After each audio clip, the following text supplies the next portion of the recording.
Hola a todos, bienvenidos a una nueva inmersión, esta vez para descubrir el fascinante mundo de las geishas. Un tema apasionante sin duda. Y ahora es que sí. Acompáñenos mientras exploramos la historia, formación y el rol que juegan en la cultura japonesa. Me encanta la idea. Y para este viaje nos basaremos en la información que encontramos en la Wikipedia en español. Perfecto. Hay mucha curiosidad, ¿verdad?, sobre estas figuras icónicas. Mire. Pero también hay mucha confusión, muchos mitos. Totalmente. Muchas veces fuera de Japón se malinterpreta. Exacto. Y una de las primeras cosas que hay que aclarar, creo, es que no se trata de prostitutas. Exacto, nada más lejos de la realidad. Son artistas, Ajá. consumadas, músicas, bailarinas, Eso es. maestras de la ceremonia del té. Eso es. Sí. Y creo que ahí está la clave, ¿no? Sí. Para entender su rol en la sociedad japonesa, porque no son simplemente mujeres, guapas vestidas con kimonos. Representan una tradición artística milenaria. De hecho, y esto me sorprendió mucho al leer sobre el tema, originalmente la mayoría de las geishas eran hombres. Imagínate. ¿Puedes contarnos un poco más sobre esa etapa inicial? ¡Claro que sí! Imagínate, en el siglo XVII, en el Japón feudal, las geishas eran principalmente hombres que entretenían en fiestas, reuniones, con su talento artístico. Había dos tipos de geishas: las machis, que actuaban fuera de los barrios de placer, y las kurubas, que se desempeñaban dentro de esos barrios. Ah, qué interesante. Es fascinante cómo la profesión evolucionó hasta convertirse en un símbolo de la feminidad japonesa. Es increíble, ¿verdad? Es como si la propia historia de las geishas reflejara la evolución de la propia sociedad japonesa. Totalmente. ¿Y en qué momento se da ese cambio? ¿Cuándo empiezan a ser las mujeres las principales representantes de esta profesión? Parece que la demanda por un tipo de entretenimiento más refinado, más sofisticado, que fuera más allá del simple placer físico, impulsó ese cambio. Las geishas, hombres o mujeres, ofrecían conversación inteligente, música, danza. Una experiencia artística integral. Y con el tiempo, las mujeres, conocidas como ona geisha, fueron ganando terreno. Ofrecían una alternativa a las cortesanas de la época, cuya vida era mucho más restringida. Alrededor de 1800, la geisha femenina ya era la norma. Qué interesante, ¿no? Es como si hubieran encontrado un espacio único en la sociedad japonesa, Sí, donde se fusionaba esa belleza, ese arte, esa inteligencia, y precisamente para llegar a esa maestría artística que mencionabas antes, hace falta un entrenamiento muy riguroso. Claro. ¿Puedes contarnos un poco sobre esa formación que reciben las geishas? imagínate una vida dedicada al arte desde temprana edad.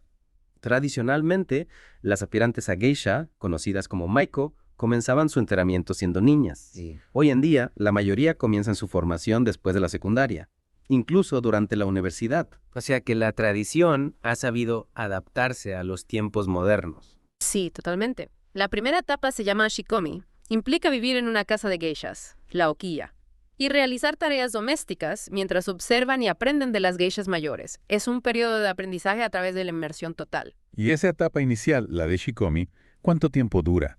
¿En qué momento el aprendiz puede empezar a desarrollar ya sus habilidades artísticas? La duración puede variar, pero al menos un año. Es un proceso gradual. Después de aprobar un examen de danza, la aprendiz pasa a ser minarai, que significa observadora, durante aproximadamente un mes. Un mes. En esta etapa se familiariza con las costumbres del Karikai, el mundo de las flores y sauces, Qué nombre tan bonito. ¿verdad? Donde las geishas se desenvuelven. Me imagino que debe ser un mundo lleno de belleza y refinamiento. Y ya en esa etapa empieza a aprender las artes tradicionales. No todavía. No. El enfoque principal es la adaptación al entorno. Y, lo más importante, la creación de un vínculo especial con una geisha experimentada que se convertirá en su mentora, su Wanse-san. Imagínate la importancia de esa relación. La mentora guía al aprendiz en todos los aspectos de la vida como geisha. Es que un aprendizaje de madre a hija, ¿no? Totalmente. De una generación a otra. Y esa relación tan especial, ¿cómo se formaliza? ¿Hay alguna ceremonia? Sí, se celebra una ceremonia en un santuario llamada Sansankudo, en la que el aprendiz, su mentora, la Okasan, que es la dueña de la Okiya, y otros testigos beben sake en un ritual de 3 copas y 3 rondas. Qué bonito. Durante esta ceremonia, la aprendiz recibe un nuevo nombre que generalmente incluye un carácter del nombre de su mentora, Claro. simbolizando su conexión. Es un vínculo que va más allá del simple aprendizaje, ¿no? Exacto. Y después de esa etapa de minarai, ¿cuándo se convierte ya en una maiko? Exacto. Ese aprendiz que todos reconocemos por su maquillaje blanco, sus elaborados peinados. Exacto. La etapa de minarai es la antesala a la transformación en maiko, que marca el inicio del entrenamiento artístico. Es en este momento cuando su apariencia comienza a reflejar su nuevo rol. Labios rojos, kimonos vibrantes, con mangas largas. Es fascinante, ¿no? Cómo la apariencia de la Maiko es un reflejo de su propia evolución. Y hablando de apariencia, hablemos del maquillaje. Claro. Es una de las características más icónicas de la Maiko. Ese rostro blanco, los labios rojos, esos detalles en negro y rojo alrededor de los ojos. Exacto. ¿Puedes explicarnos un poco el significado de este maquillaje? El maquillaje de la Maiko es un lenguaje en sí mismo. La base blanca, que en el pasado se elaboraba con plomo, simboliza la pureza, la belleza idealizada, como una máscara que oculta la individualidad para dar paso al artista. Los labios rojos representan la sensualidad, la feminidad, Claro. mientras que los detalles en negro y rojo alrededor de los ojos realzan la mirada y le dan un aire dramático, casi teatral. Es una transformación que la separa del mundo cotidiano y la introduce en el karaoke. Es como un ritual de paso, ¿no? Pues. Para dejar atrás la vida anterior y abrazar la identidad de Maiko. Exacto. Y la aplicación de este maquillaje, me imagino que debe ser todo un proceso. Imagínate. ¿Puedes contarnos cómo se hace? Imagina la precisión y la paciencia que se necesita. Primero, se aplica una capa de aceite especial, el Binsuke Buro, para proteger la piel. Luego se mezcla polvo de arroz con agua para crear una pasta blanca que se aplica con una brocha de bambú en el rostro, el cuello, el pecho o las manos. En todo el cuerpo. Bueno, no se cubre todo. Se dejan algunas zonas sin pintar, como una W o una Bu en la nuca, para acentuar la sensualidad. Qué curioso. Cada detalle tiene un significado. Y después de esa base blanca, ¿cómo se delinean los ojos, los labios? ¿Usan algún tipo de cosmética especial? Claro, se utiliza un delineador negro para los ojos y las cejas. Las Maikos también aplican rojo alrededor de los ojos, que les da un aspecto más juvenil. Para los labios, se usa una brocha pequeña para aplicar el color rojo y se les añade azúcar cristalizada. Azúcar. ¿Azúcar? Qué curioso. Para darles brillo. Es un proceso que requiere mucha práctica y habilidad. Claro. Es todo un arte. Y durante esos primeros años, ¿quién se encarga de maquillar a la Maiko? Lo aprende a hacer ella misma con el tiempo. Al principio, una maquilladora profesional la ayuda, pero poco a poco, la Maiko va aprendiendo a maquillarse ella misma. Imagínate la destreza que se necesita para crear esa obra de arte en tu propio rostro. Es otra muestra más de la disciplina, ¿no? Y la dedicación que implica ese camino. Y hablando de detalles, pasemos al kimono. Otra prenda fundamental en la vestimenta de una geisha. Sin duda. ¿Qué diferencias hay entre el kimono de una Maiko y el de una geisha ya experimentada? El kimono es como un lienzo que refleja la personalidad y la etapa de la geisha. Las Maiko usan kimonos muy coloridos, llamativos, con diseños florales, paisajes, mangas largas que llegan casi hasta el suelo. Se llaman furiso. A medida que la Maiko va madurando y se convierte en geisha, sus kimonos se vuelven más sobrios, más elegantes, con diseños más simples y mangas más cortas. Se llaman tomeso. Es como si el kimono reflejara la propia evolución de la geisha, ¿no? Exactamente. Desde esa exuberancia juvenil hasta la elegancia serena ya de la madurez. ¿Y la elección del kimono depende solo de la etapa de la geisha o también hay otros factores que influyen? La ocasión y la estación del año son fundamentales. Para una fiesta formal se elige un kimono más lujoso, con diseños más elaborados. En cambio, para una ceremonia del té se opta por un kimono más sencillo. Claro. En invierno se usan kimonos forrados para abrigarse, mientras que en verano se prefieren kimonos ligeros de seda. Es un arte en sí mismo saber elegir el kimono adecuado para cada momento. Es como un lenguaje secreto, ¿no? Totalmente. Que solo las geishas pueden descifrar. Y para vestirse con el kimono, imagino que necesitan ayuda. ¿Quién se encarga de esta tarea? Tradicionalmente, un hombre llamado otokosu se encargaba de vestir a la geisha, ajustando el kimono, atando el obi de forma impecable. Es un proceso bastante complejo que requiere mucha experiencia. Hoy en día, esta labor la realizan mayoritariamente mujeres. Aunque aún quedan algunos otokosu hombres. Interesante. Y ya que hablamos del vestuario completo, ¿qué tipo de calzado usan las geishas? El calzado también tiene su propio lenguaje. Para ocasiones formales, utilizan sandalias de madera lacada con suela baja, llamada sori. En interiores solo llevan tabi, que son calcetines especiales que separan el dedo gordo del resto. Y en zonas nevadas usan jeta, que son suecos de madera. Las maikos en particular usan unos suecos negros muy altos, llamados okobo, que requieren gran equilibrio y destreza. Es fascinante cómo cada detalle en la apariencia de una geisha está pensado para realzar su elegancia y sutileza. Sí. Y hablando de detalles, no podemos olvidar el peinado. Claro. Otro elemento fundamental en la imagen de la geisha. Por supuesto. ¿Te nos puedes contar sobre los peinados de las maikos y las geishas? Los peinados son como esculturas vivientes que coronan la belleza de una geisha. A lo largo de la historia han ido variando, pero siempre han sido elaborados y sofisticados. Las maikos suelen llevar el pelo recogido en un moño alto llamado shimada, que se decora con elaborados peines y horquillas. Las geishas experimentadas también usan el shimada, pero con un estilo más simple y discreto. Es increíble cómo cada detalle en la apariencia de una geisha tiene un significado y una historia. Totalmente. Y hablando de historia, me gustaría que habláramos ahora sobre la presencia de las geishas en el Japón actual. Claro. ¿Qué desafíos se enfrentan en un mundo tan moderno, tan globalizado? Las geishas de hoy se encuentran en una encrucijada. Por un lado, representan una tradición milenaria que se resiste a desaparecer. Sí. Por otro lado, se enfrentan a la falta de interés de las nuevas generaciones, al alto costo de su formación y a los cambios en los valores sociales. Claro. En la década de 1920, había alrededor de 80.000 geishas en Japón. Wow. Hoy en día se estima que solo quedan unas 1.000. Es una pena, ¿no? Que una tradición tan rica esté en declive. ¿Hay alguna iniciativa para preservar esta parte tan importante de la cultura japonesa? Afortunadamente sí. El turismo ha jugado un papel importante, ya que las geishas se han convertido en un símbolo exótico de Japón. Sin embargo, el exceso de turismo también ha generado problemas, como el acoso a las geishas en las calles. En algunos distritos se han implementado medidas para protegerlas, como la prohibición de tomar fotografías. Claro, es importante, ¿no? Buscar un equilibrio para que el turismo contribuya a la preservación de la tradición, pero sin afectar la vida de las geishas. Totalmente. Y precisamente, hablando de la percepción de las geishas, ¿cómo ha evolucionado su imagen a lo largo del tiempo? Tanto en Japón como en el resto del mundo. La imagen de la geisha ha estado sujeta a muchas interpretaciones, a muchos estereotipos. En el pasado eran vistas como mujeres independientes, sofisticadas. Sin embargo, también fueron objeto de estigmatización, especialmente en Occidente, Sí. donde se las asoció erróneamente con la prostitución. Es cierto que en Occidente, ha habido una visión un poco distorsionada de la figura de la geisha, ¿no? Totalmente. Alimentada por películas, novelas que no siempre reflejan la realidad. Exactamente.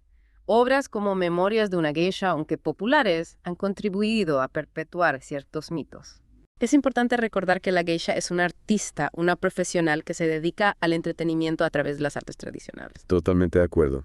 Y para concluir esta primera parte de nuestra inmersión, me gustaría preguntarte, ¿qué aspecto de la vida de una geisha te parece más admirable? Sin duda, su dedicación y disciplina. Sí. Desde temprana edad se someten a un entrenamiento riguroso para dominar las artes tradicionales. Su vida es una búsqueda constante de la perfección estética y de la maestría artística. Y todo esto mientras navegan por las complejidades del Karikai y los desafíos del mundo moderno. Es realmente inspirador, ¿no? Totalmente. Su resistencia, su capacidad de adaptación a lo largo de los siglos, es una lección para todos nosotros. Y a ti, ¿qué te ha sorprendido más de lo que hemos descubierto hasta ahora? A mí me ha fascinado la riqueza del simbolismo que rodea a la geisha. El maquillaje, el kimono, el peinado. Cada elemento tiene una historia y un significado. Es como si cada geisha fuera una obra de arte en sí misma. Claro. Una representación viviente de la cultura japonesa. Completamente, doctora. Y ahora les dejamos con una pregunta para que reflexionen. ¿Cómo creen que la tecnología y la modernidad están impactando la vida cotidiana de las geishas? Uy, buena pregunta. Se están adaptando a las redes sociales, a Internet. Mantienen una distancia deliberada con el mundo digital. Es una pregunta muy interesante. En la próxima parte de nuestra inmersión exploraremos justamente eso. La vida de las geishas en el Japón contemporáneo, sus relaciones, sus desafíos y su futuro en un mundo en constante cambio. No se lo pierdan. Retomando nuestra inmersión en el mundo de las geishas, me gustaría profundizar en un aspecto que genera mucha curiosidad, su relación con los clientes en el Karikai. Recordemos que las geishas son contratadas para amenizar eventos especiales, en casas de té, restaurantes tradicionales, no para encuentros casuales. Exacto, y esa exclusividad imagino que forma parte de su atractivo. Pero, ¿cómo funciona exactamente ese sistema de contratación? ¿Cómo se contrata con una geisha si se quiere disfrutar de su arte? Es todo un proceso que preserva la discreción. Y el misterio que rodea a las geishas no se trata de simplemente buscar su número de teléfono. Los clientes interesados contactan con un sindicato llamado Kenban, que actúa como intermediario. El Kenban gestiona la agenda de las geishas, organiza las citas y se asegura que se cumple el protocolo. Es como un club privado, ¿no? Exactamente. Donde el acceso está restringido a aquellos que conocen las reglas. Sí. Y las respetan. Y hablando de reglas, ¿cómo se calcula el coste de los servicios de una geisha? ¿Hay una tarifa fija o depende del tipo de evento? El tiempo es oro. Ajá. Incluso en el Kariukai, Ya. la tarifa de una geisha se calcula según el tiempo que tarda en consumirse un palo de incienso. Qué curioso. Una medida tradicional llamada senkodai o yokudai.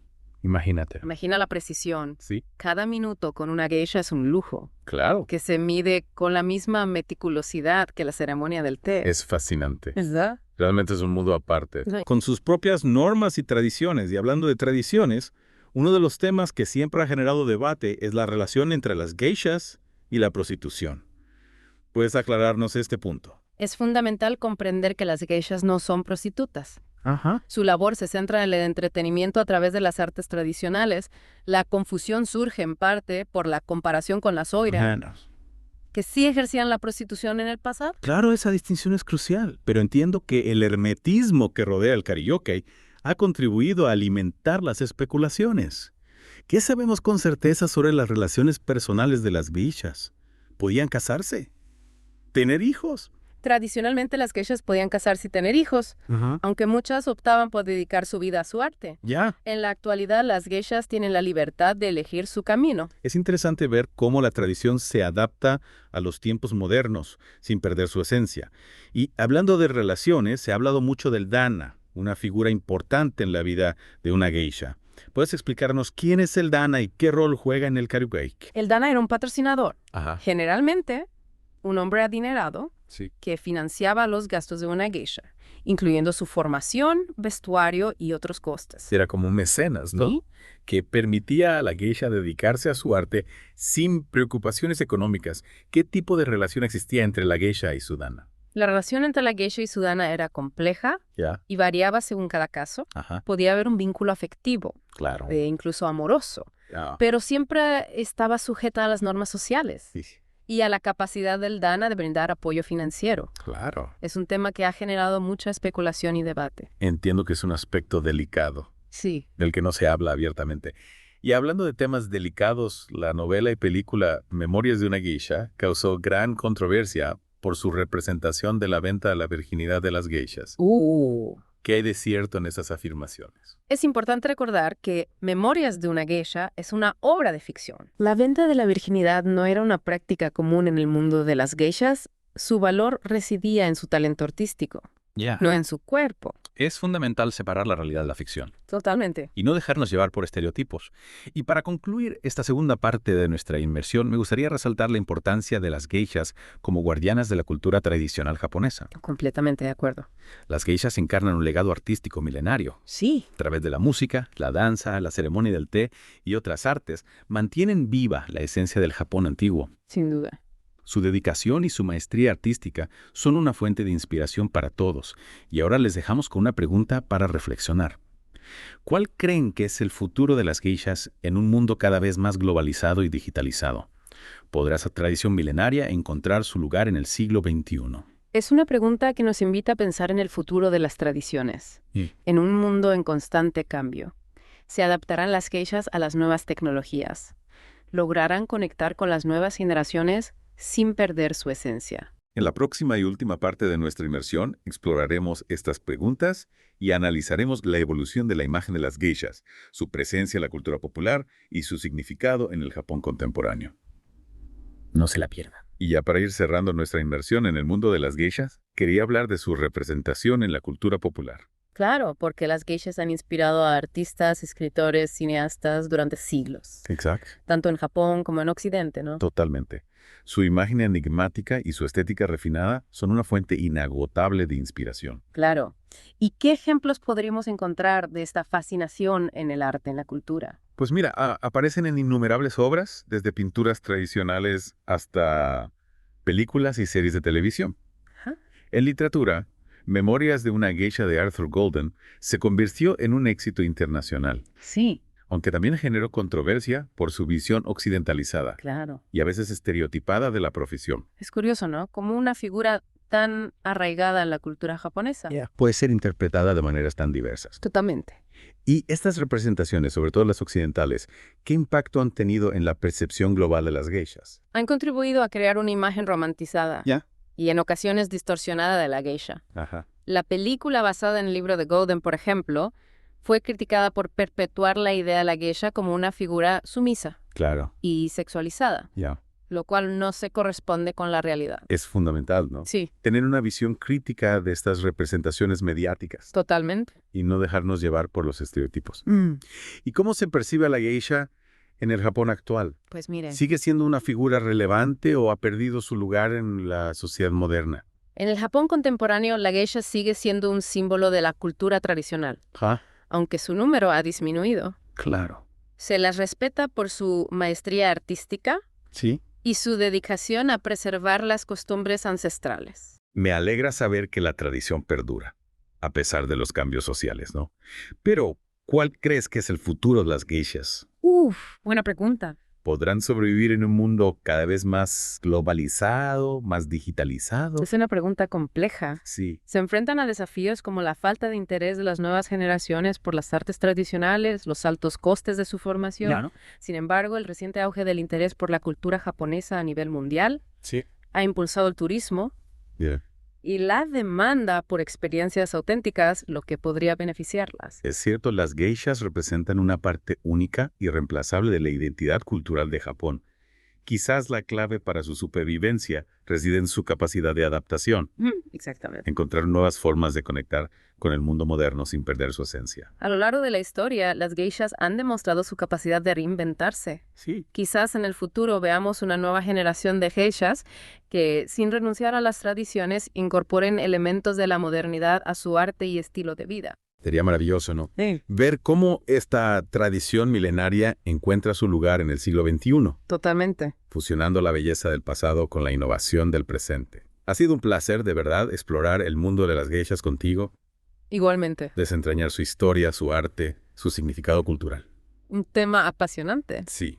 Sin duda. Espero que esta inmersión haya servido para desmitificar la figura de la geisha y para que nuestros oyentes puedan apreciar la riqueza, la complejidad de su mundo. ¿Qué será el objetivo? Y a ustedes, queridos oyentes, les invitamos a seguir explorando este fascinante universo y a descubrir la magia que se esconde detrás del abanico y el kimono. Hasta la próxima.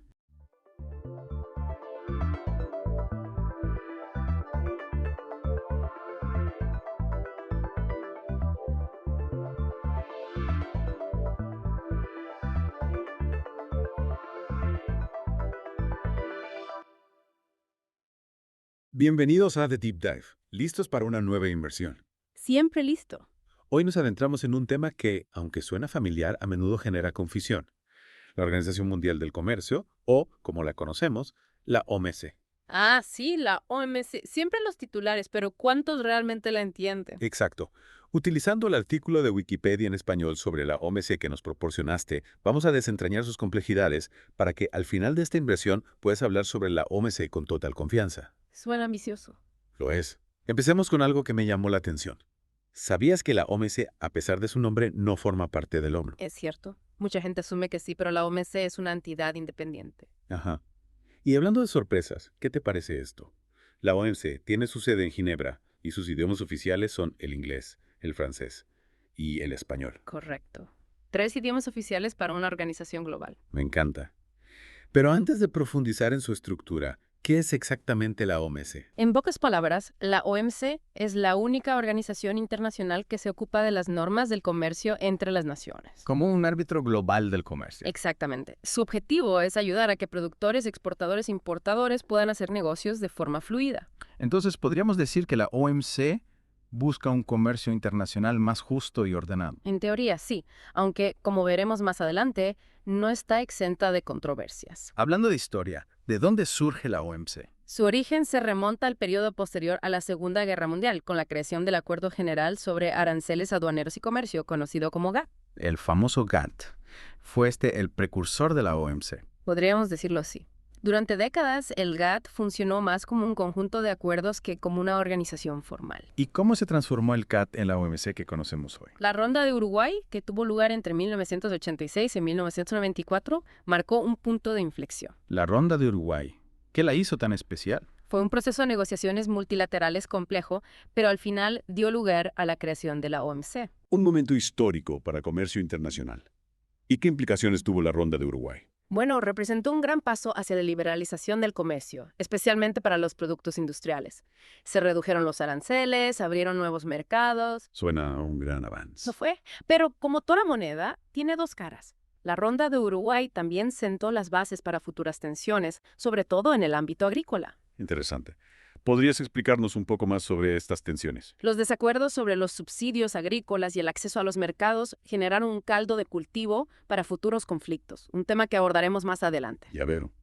Y hablando de conflictos, me viene a la mente la Ronda de Doha, que comenzó en 2001 con grandes ambiciones. Sí, la Ronda de Doha. Su objetivo era lograr una mayor integración de los países en desarrollo en el comercio global. Una meta loable, sin duda. ¿Qué temas específicos se buscaban abordar en la Ronda de Doha? Se pretendía abordar temas como los subsidios agrícolas, la propiedad intelectual y el acceso a los medicamentos, con un enfoque particular en las necesidades de los países en desarrollo. Parecía una oportunidad para crear un sistema comercial más justo. ¿Qué sucedió? ¿Por qué no se lograron estos objetivos? Lamentablemente, la Ronda de Doha se estancó. Lograr un consenso entre 164 países, cada uno con sus propios intereses y prioridades, es una tarea titánica. Un verdadero desafío diplomático. ¿Cuáles fueron los principales obstáculos que impidieron el avance de la Ronda de Doha? Dos de los más importantes fueron los desacuerdos sobre los subsidios agrícolas entre países desarrollados y en desarrollo y la falta de consenso sobre la aplicación de la propiedad intelectual, especialmente en relación con los medicamentos. Entonces, la Ronda de Doha, a pesar de sus buenas intenciones, no logró romper con las desigualdades del sistema de comercio global. Exacto. Su estancamiento es un reflejo de las profundas divisiones que existen en el mundo sobre cómo debería funcionar el comercio internacional. Un tema complejo sin duda. Ahora, volviendo a la estructura de la OFC, ¿cómo se organiza esta enorme institución? ¿Quiénes son sus miembros? A partir de 2016, la OMC contaba con 164 países miembros, con la Unión Europea participando como un solo miembro. Eso es mucha gente para coordinar. ¿Quién dirige esta compleja estructura? Bueno, la OMC tiene varios órganos clave. El más importante es la Conferencia Ministerial, que se reúne cada 2 años para tomar decisiones sobre temas fundamentales. También tenemos el Consejo General, donde están representados todos los miembros, y una serie de comités y consejos especializados. Y por supuesto, debe haber alguien al mando del día a día.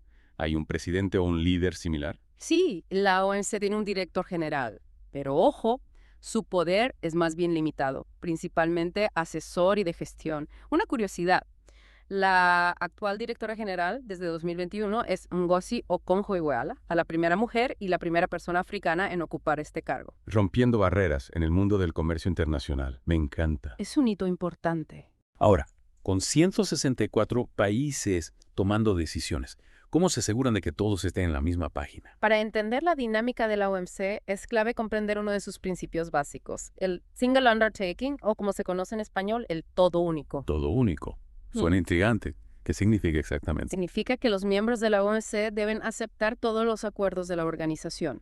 No pueden elegir solo algunos, es un paquete completo. ¡Wow! Eso debe complicar las negociaciones. Imagina intentar que 164 personas se pongan de acuerdo en cada detalle de un contrato. Es un proceso largo y complejo. Ya me lo imagino. Y esto nos lleva a otro punto crucial, la interconexión de los diferentes temas comerciales. Por ejemplo, un acuerdo sobre agricultura puede tener repercusiones en un acuerdo sobre propiedad intelectual. Entiendo. Es como un juego de Jenga gigante, donde mover una pieza puede desestabilizar todo el conjunto. Una analogía perfecta. Y hablando de acuerdos, la OMC gestiona un buen número de ellos, ¿verdad? Cierto. La OMC administra alrededor de 60 acuerdos que cubren un amplio abanico de temas comerciales. Fue 60 acuerdos, debe haber de todo. Podríamos mencionar algunos de los más relevantes para entender cómo funciona la OMC en la práctica. Por supuesto. Empecemos por el Acuerdo General sobre el Comercio de Servicios, conocido como GATS. Gracias a este acuerdo, puedes viajar a otro país y cortarte el pelo sin ningún problema. Un ejemplo muy claro. Entonces, gracias al GATS podemos disfrutar de servicios en cualquier parte del mundo. Exactamente. Otro acuerdo crucial es el acuerdo sobre los aspectos de los derechos de propiedad intelectual relacionados con el comercio, o ADPIC por sus siglas.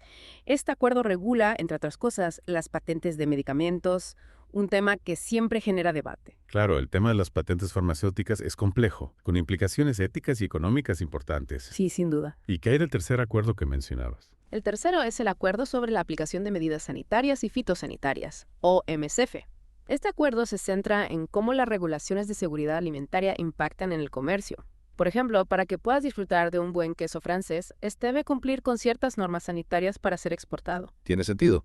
La seguridad alimentaria es fundamental, pero también hay que garantizar que las normas no se conviertan en barreras comerciales injustificadas. Exacto. El MSF busca un equilibrio entre la protección de la salud pública y la facilitación del comercio. Un equilibrio delicado. Sí, sin duda. Y aunque estos tres acuerdos son fundamentales, no son los únicos. La OMC también regula aspectos como los obstáculos técnicos al comercio, las subvenciones, las medidas antidumping. Es un universo complejo. Desde luego. Y hablando de complejidad, en el material que nos has proporcionado se menciona un tema que parece ser la oveja negra de la OS, la sala verde. ¿Puedes arrojar algo de luz sobre este asunto? La Sala Verde es un mecanismo informal de negociación dentro de la OMC que ha generado mucha controversia. Imagina una sala donde un grupo reducido de países, generalmente los más poderosos, se reúnen para negociar acuerdos preliminares antes de presentarlos al resto de los miembros. Suena un poco a club privado. ¿Por qué genera tanta controversia? La principal crítica es la falta de transparencia. Se acusa a la Sala Verde de excluir a los países en desarrollo de las decisiones clave, lo que perpetúa las desigualdades de poder. Entiendo. Es como si un grupo de estudiantes decidiera las reglas del juego sin consultar al resto de la clase. Exactamente. Esta falta de transparencia genera desconfianza y resentimiento, lo que a su vez debilita la legitimidad de la OMC. Un tema delicado, sin duda. Y este problema se agrava cuando hablamos de la relación de la OMC con los países en desarrollo, ¿no? Totalmente. Es una relación compleja que analizaremos en detalle en la siguiente parte de The Deep Dive. No se lo pierdan. Volvemos en un instante para explorar las complejidades de la relación entre la OMC y los países en desarrollo. Hablando de la relación de la OMC con los países en desarrollo, digamos que es un tema complejo. Sí, complejo y a veces contradictorio. Exacto. Por un lado, la OMC se presenta como una defensora del desarrollo, afirmando que sus normas y acuerdos benefician a todos sus miembros, incluyendo a los países en desarrollo. Pero por otro lado, escuchamos críticas que acusan a la OMC de perpetuar las desigualdades del sistema de comercio global, perjudicando precisamente a los países más vulnerables. Sí, esa es la gran paradoja. ¿Cómo se concilian estas dos visiones? Para entenderlo mejor, debemos analizar las iniciativas que la OMC ha implementado para apoyar a los países en desarrollo. Suena bien, comencemos por ahí. Una de las medidas más conocidas es el trato especial y diferenciado que otorga a los países en desarrollo. ¿En qué consiste este trato especial? Básicamente se traduce en plazos más flexibles para implementar los acuerdos de la OMC y acceso a asistencia técnica y financiera. Es como darles un poco más de tiempo y recursos para que puedan adaptarse a las reglas del juego global. Exactamente, la idea es que los países en desarrollo no se vean abrumados por las exigencias del sistema de comercio internacional y pueden integrarse a su propio ritmo. Suena razonable. ¿Y qué de los programas de asistencia técnica y desarrollo de capacidades que mencionaste antes? Estos programas son cruciales para que los países en desarrollo puedan participar de manera efectiva en el comercio global. La OMC ofrece capacitación en áreas como la negociación comercial, la gestión de aduanas y las normas sanitarias y fitosanitarias. Es decir, que no solo se trata de flexibilizar las normas, sino también de dotar a los países en desarrollo de las herramientas y los conocimientos necesarios para competir en el mercado global. Exactamente. Se busca nivelar el campo de juego para que los países en desarrollo puedan aprovechar al máximo las oportunidades que ofrece el comercio internacional. Todo esto suena muy positivo, pero ¿son estas medidas suficientes para compensar las desigualdades estructurales que ya existen en el sistema comercial? Esa es la gran pregunta. A pesar de los esfuerzos de la OMC, los países en desarrollo siguen enfrentando barreras significativas para participar plenamente en el comercio global. ¿A qué tipo de barreras te refieres? Bueno, por ejemplo, la falta de infraestructura, la tecnología limitada y el acceso restringido a los mercados. Es decir, que a veces las buenas intenciones no son suficientes para superar los obstáculos que enfrentan los países en desarrollo. Exactamente. Y esto nos lleva a otra crítica importante a la OMC, la falta de atención a temas como la protección del medio ambiente y los derechos laborales. Claro, la OMC se ha centrado tradicionalmente en la liberalización del comercio, a veces a expensas de otros valores fundamentales. Sí, esa es la crítica. Se acusa a la OMC de promover un modelo de globalización que prioriza el crecimiento económico por encima de la sostenibilidad social y ambiental. Y esto ha generado tensiones con organizaciones sociales y activistas que denuncian el impacto negativo del comercio desregulado. Exactamente, el debate sobre el papel de la OMC en la globalización es complejo, y hay voces que exigen una reforma profunda para que la organización tenga en cuenta no solo los intereses económicos, sino también los valores sociales y ambientales. Entonces, la OMC se encuentra en una encrucijada. necesita demostrar que puede ser un motor de desarrollo sostenible y no solo un instrumento para la liberalización del comercio a cualquier precio. Esa es la clave del futuro de la OMC. Si quiere seguir siendo relevante en el siglo XXI, debe ser capaz de responder a las demandas de un mundo cada vez más interconectado y preocupado por la justicia social y la sostenibilidad ambiental. Un desafío enorme, sin duda alguna. Pero ahora, volviendo al presente con todos estos desafíos y controversias, ¿crees que la OMC sigue siendo relevante en un mundo donde los acuerdos comerciales bilaterales y regionales están en auge? Esa es la pregunta del millón, y la analizaremos en detalle en la próxima parte de The Deep Dive. No se lo pierdan. Volvemos en un instante para explorar el futuro del OMC en un mundo en constante cambio. Para comprender mejor cómo la OMC impacta en el mundo real, podemos analizar algunos casos concretos. Sí, me parece una excelente idea. Actualicemos un poco las ideas. Exacto. Uno de los casos más emblemáticos es el de las patentes de medicamentos. ¿Recuerdas el acuerdo sobre los ADPICS? Claro, el que regula la propiedad intelectual, incluyendo las patentes farmacéuticas. Precisamente. Este acuerdo ha sido objeto de intensos debates, especialmente en relación al acceso a medicamentos esenciales en países en desarrollo. Sí, recuerdo que este tema generó mucha controversia durante la ronda de Doha. Los países en desarrollo argumentan que las patentes farmacéuticas, tal como están reguladas por los ADPICS, limitan su capacidad para producir o importar medicamentos genéricos a precios más accesibles. Es decir, que se enfrentan a un dilema entre proteger la propiedad intelectual y garantizar el derecho a la salud. Exactamente. Ese caso ilustra cómo las decisiones de la OMC pueden tener consecuencias éticas y sociales muy significativas. La OMC ha intentado flexibilizar las normas para facilitar el acceso a medicamentos en países en desarrollo, pero la controversia persiste. Es un recordatorio de que el comercio internacional no puede verse solo desde una perspectiva económica. Hay que considerar también los derechos humanos y el bienestar social. Totalmente de acuerdo. Otro caso que ilustra las complejidades de la OMC es el tema de los subsidios agrícolas. Ah, sí, los subsidios agrícolas, un tema que siempre genera debate. Efectivamente, los países desarrollados, especialmente Estados Unidos y la Unión Europea, otorgan grandes subsidios a sus agricultores. Lo que les permite producir a precios más bajos y competir con ventaja en el mercado internacional. Exacto. Pero los países en desarrollo argumentan que estos subsidios distorsionan el comercio y perjudican a sus propios agricultores que no pueden competir en igualdad de condiciones. Es decir, que los subsidios agrícolas, aunque pueden beneficiar a algunos países, terminan perjudicando a otros y perpetuando las desigualdades. Esa es la crítica principal. Sí. Y la ronda de Doha que buscaba abordar este problema, entre otros, lamentablemente se estancó. Dejando a muchos países en desarrollo en una situación vulnerable. Así es, estos casos nos muestran que la OMC, a pesar de sus esfuerzos por promover un comercio justo, sigue enfrentando desafíos importantes. Y que su futuro dependerá de su capacidad para adaptarse a las nuevas realidades del comercio internacional, un comercio que debe ser más justo, sostenible e inclusivo. Exactamente, la OMC tiene el potencial de ser una fuerza positiva para el desarrollo global, pero necesita reformarse para estar a la altura de los desafíos del siglo XXI. Bueno, pues ha sido una inversión fascinante en el complejo mundo de la OMC, llena de información valiosa. Me alegra que te haya parecido interesante. Es un tema crucial para entender la dinámica del comercio internacional y su impacto en nuestras vidas. Sin duda. Y a ti, querido oyente, te invitamos a seguir explorando este tema. Ahora que conoces mejor la OMC, sus luces y sus sombras, puedes formar tu propia opinión y participar en el debate sobre el futuro del comercio global.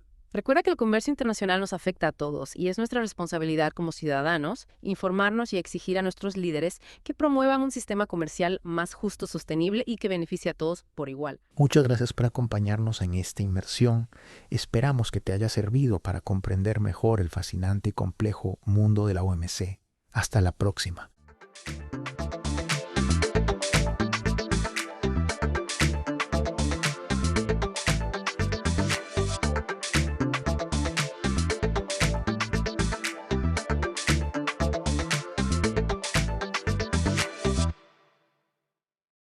Bienvenidos a una nueva inmersión profunda. Hoy nos adentramos en el fascinante mundo de los asteroides, esos viajeros espaciales que a veces, parecen simples rocas, pero que en realidad guardan secretos increíbles sobre los inicios de nuestro sistema solar. Exacto, son como cápsulas del tiempo cósmicas. Me gusta eso. Y para esta inmersión vamos a explorar la entrada asteroide de Wikipedia, una verdadera mina de oro de información. Me encanta la idea de una mina de oro espacial. ¿Y qué tipo de tesoros vamos a desenterrar hoy? Pues descubriremos cómo se les dio nombre a estos cuerpos celestes, sus características, algunas bastante sorprendentes, dónde se encuentran en nuestro sistema solar. E incluso hablaremos sobre La, digamos, remota posibilidad de que uno de ellos choque con la Tierra. ¿Listos para el viaje? Absolutamente.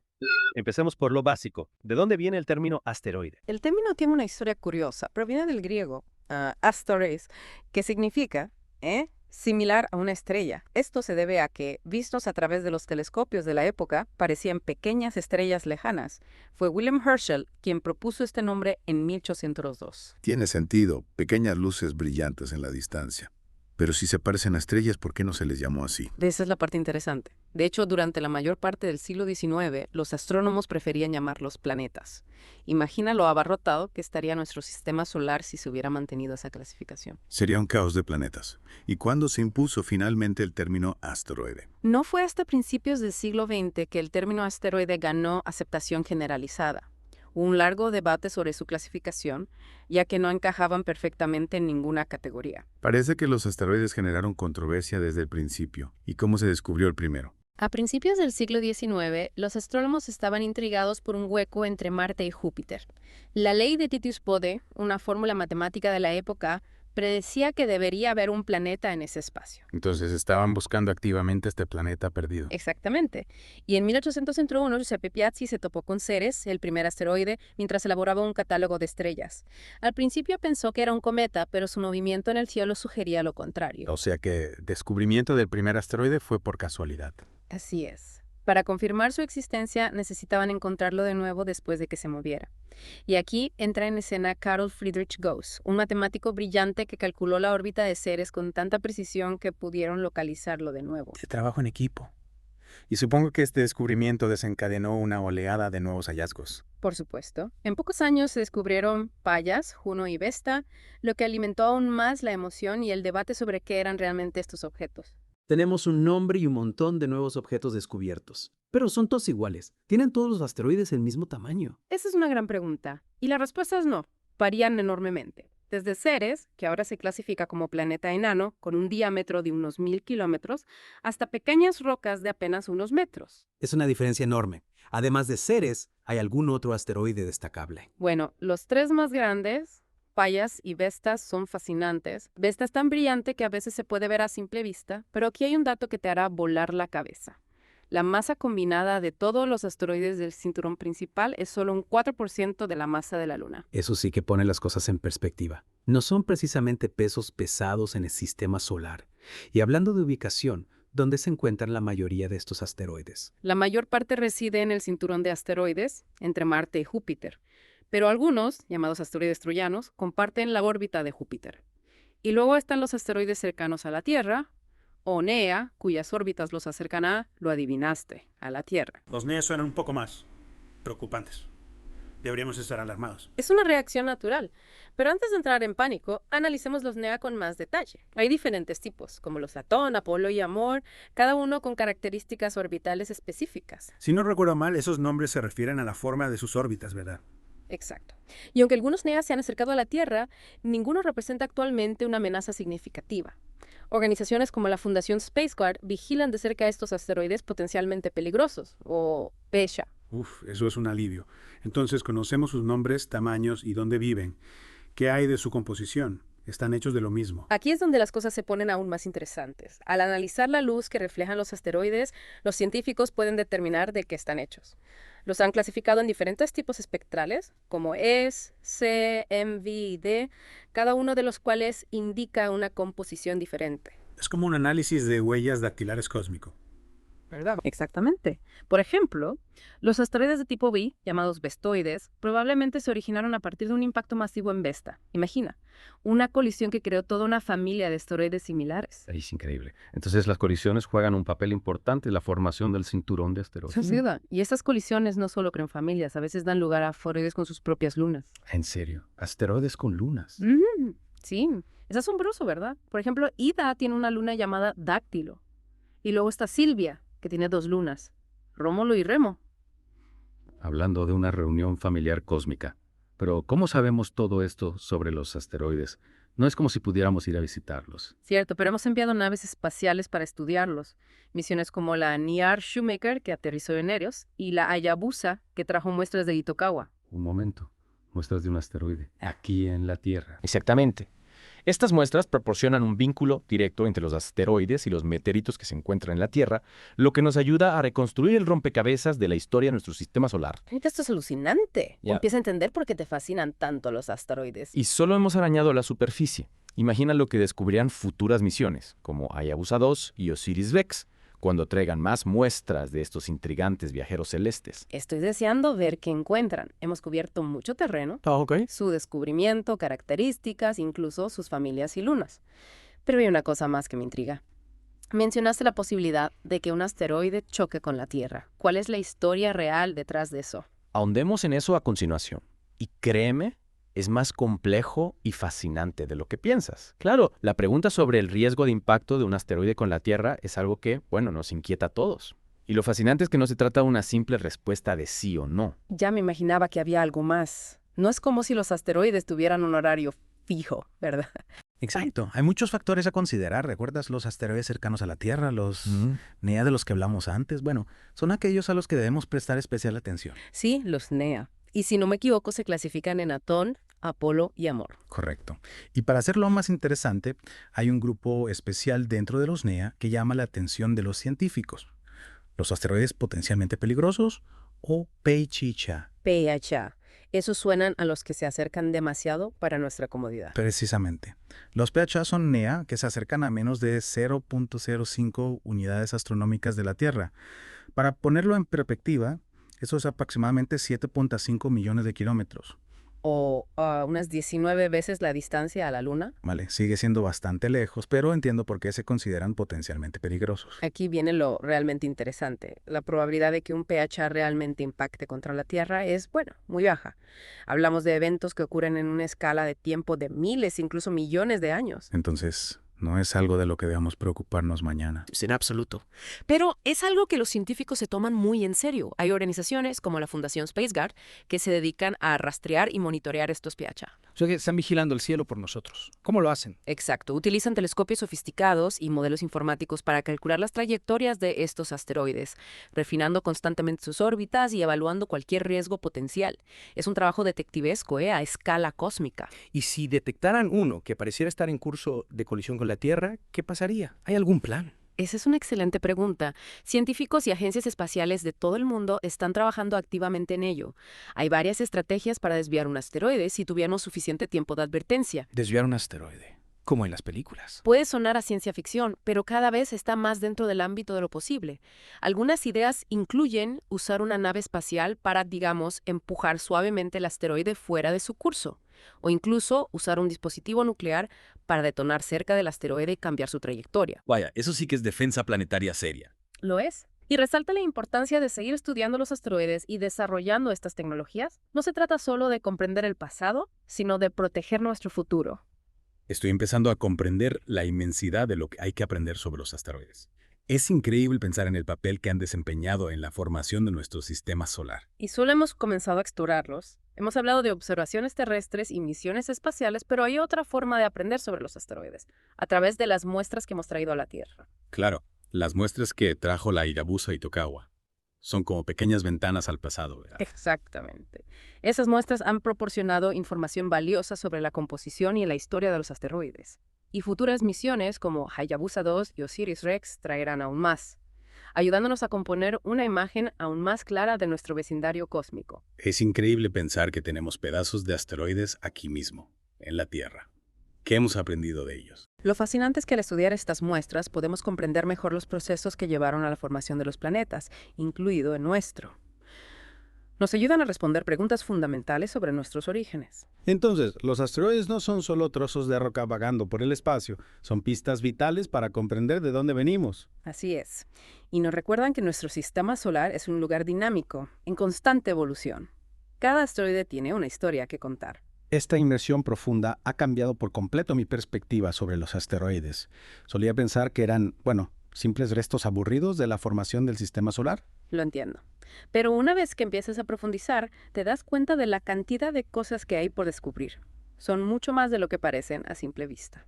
Antes de terminar, me gustaría que habláramos un poco más sobre la composición de los asteroides. Mencionaste que existen diferentes tipos según su composición.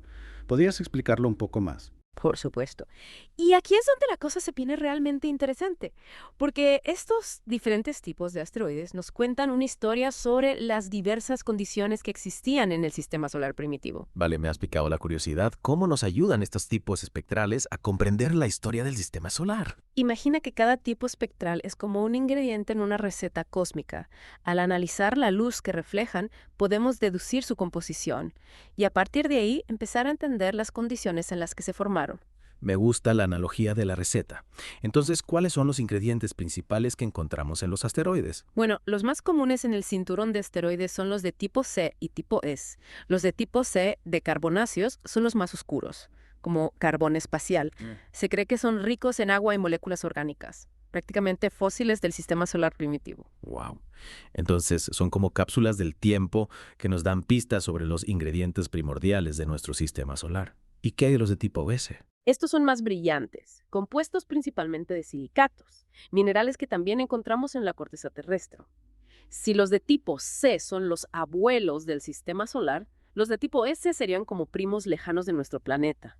Es fascinante cómo podemos trazar estas conexiones familiares a través de la composición. ¿Y qué otros parientes encontramos en esta familia de asteroides? Tenemos a los de tipo M, los metálicos. Estos son ricos en hierro y níquel. Y se cree que son fragmentos de los núcleos de asteroides más grandes que se rompieron, imagina. Un corazón de hierro puro flotando en el espacio. Eso sí que es una imagen impactante.